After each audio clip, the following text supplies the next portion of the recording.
Good afternoon. Glad you're able to be with us this afternoon. Well, several roads in some parts of Roodepoort and Gauteng blocked today due to protest, with officials urging motorists to use other routes. Angry residents taking to the streets over planned evictions from the Tshedzani flats. It's a social housing project owned by the city.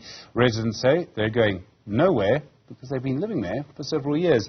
Our reporter Linda Mnisi was there today. He's with us now. Linda, good afternoon to you. What started this protest?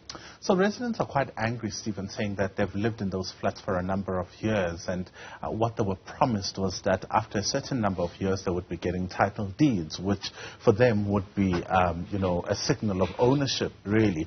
But those things and those promises, they say, are no longer happening, and that is why they've taken to the streets. Today they blockaded a number of roads, particularly in the Roodepoort CBD, saying that the municipality has in fact backtracked on what it promised. But it seemed that one of the burning issues was the fact that there were now evictions that are taking place, and it's all because some residents are now unable to pay rent, and they're saying that the municipality is evicting those residents without having an alternative accommodation for them. They are the same people who've been paying rent for years, so they're now being removed when in fact they're supposed to be given title deeds.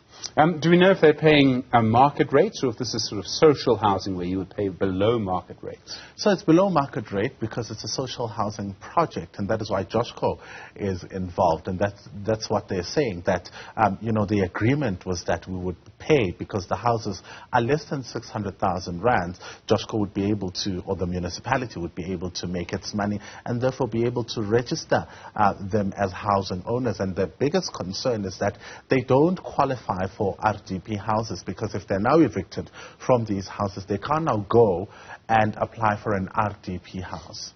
People stuck in the missing middle. I mean, this is what we see so often. So the tone of this has been brewing for quite some time around these flats. Clearly people are getting very angry. There'll be a whole community that's grown up there. Yeah. They won't want to leave that community.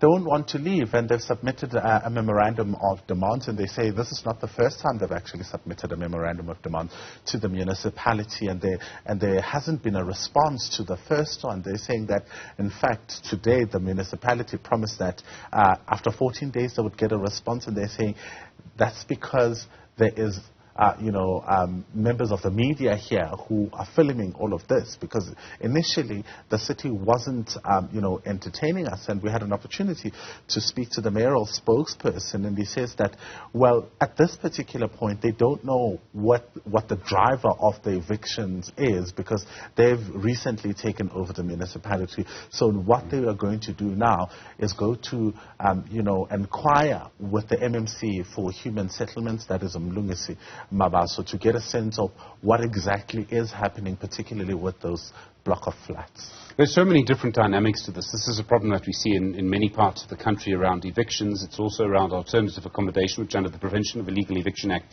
you're supposed to provide. But it's also in this case a consequence of providing social housing. So you have a pandemic, people suddenly can't pay. How do you manage that situation? There may also be people who will come in who could pay. This is where it gets very complicated. Absolutely, and that's what they're saying, that initially people were able to pay. They've been paying for all these years, and there hasn't been a problem. And now, there was COVID, and people lost their jobs. It's now a situation of the municipality not really caring about where the country is economically, and they're saying that they will not go, and what they're going to do is stand up with those who cannot afford to pay and protest against the municipality. Linda Mnisi, thank you very much indeed. Do appreciate it, our reporter on that story. Well.